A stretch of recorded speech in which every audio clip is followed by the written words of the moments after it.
로마서 2장. 그러므로 남을 심판하는 사람이여, 그대가 누구이든지 죄가 없다고 변명할 수 없습니다. 그대는 남을 심판하는 일로 결국 자기를 정죄하는 셈입니다. 남을 심판하는 그대도 똑같은 일을 하고 있기 때문입니다. 하나님의 심판이 이런 일을 하는 사람들에게 공정하게 내린다는 것을 우리는 압니다.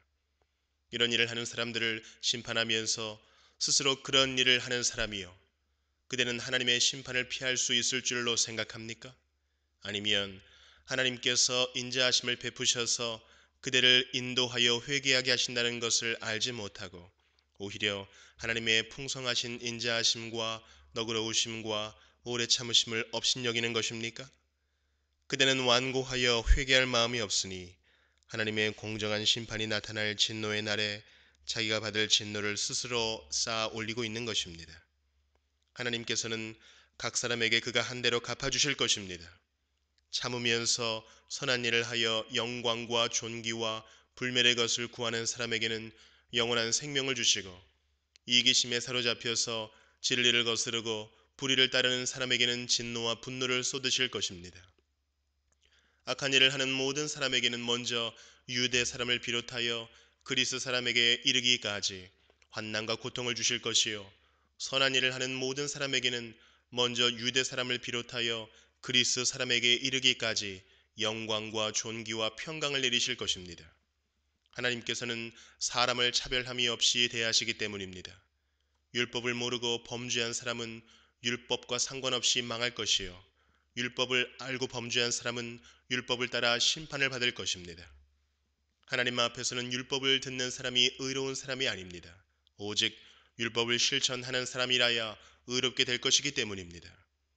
율법을 가지지 않은 이방 사람이 사람의 본성을 따라 율법이 명하는 바를 행하면 그들은 율법을 가지고 있지 않아도 자기 자신이 자기에게 율법입니다. 그런 사람은 율법이 요구하는 일이 자기의 마음에 적혀 있음을 드러내 보입니다. 그들의 양심도 이 사실을 증언합니다. 그들의 생각들이 서로 고발하기도 하고 변호하기도 합니다. 이런 일은 내가 전하는 복음대로 하나님께서 그리스도를 내세우셔서 사람들이 감추고 있는 비밀들을 심판하실 그날에 드러날 것입니다. 그런데 그대가 유대 사람이라고 자처한다고 합시다.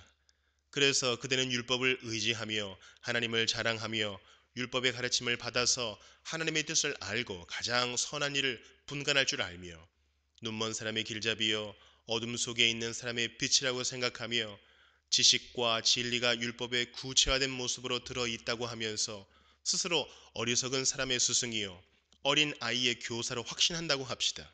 그렇다면 그대는 남은 가르치면서도 왜 자기 자신은 가르치지 않습니까? 도둑질을 하지 말라고 설교하면서도 왜 도둑질을 합니까? 간음을 하지 말라고 하면서도 왜 간음을 합니까? 우상을 미워하면서도 왜 신전의 물건을 훔칩니까? 율법을 자랑하면서도 왜 율법을 어겨서 하나님을 욕되게 합니까? 성경에 기록한 바 너희 때문에 하나님의 이름이 이방 사람들 가운데서 모독을 받는다 한 것과 같습니다. 율법을 지키면 할례를 받은 것이 유익하지만 율법을 어기면 그대가 받은 할례는 할례를 받지 않은 것으로 되어버립니다. 그러므로 할례를 받지 않은 사람이 율법의 규정을 지키면 그 사람은 할례를 받지 않았더라도 할례를 받은 것으로 여겨질 것이 아니겠습니까? 그리고 본래 할례를 받지 않았더라도 율법을 온전히 지키는 사람이 율법의 조문을 가지고 있고 할례를 받았으면서도 율법을 범하는 사람인 그대를 정죄할 것입니다. 겉모양으로 유대 사람이라고 해서 유대 사람이 아니요, 겉모양으로 살갗에 할례를 받았다고 해서 할례가 아닙니다. 오히려 속 사람으로 유대 사람인 이가 유대 사람이며 율법의 조문을 따라서 받는 할례가 아니라 성령으로 마음에 받는 할례가 참 할례입니다. 이런 사람은 사람에게서가 아니라 하나님에게서 칭찬을 받습니다.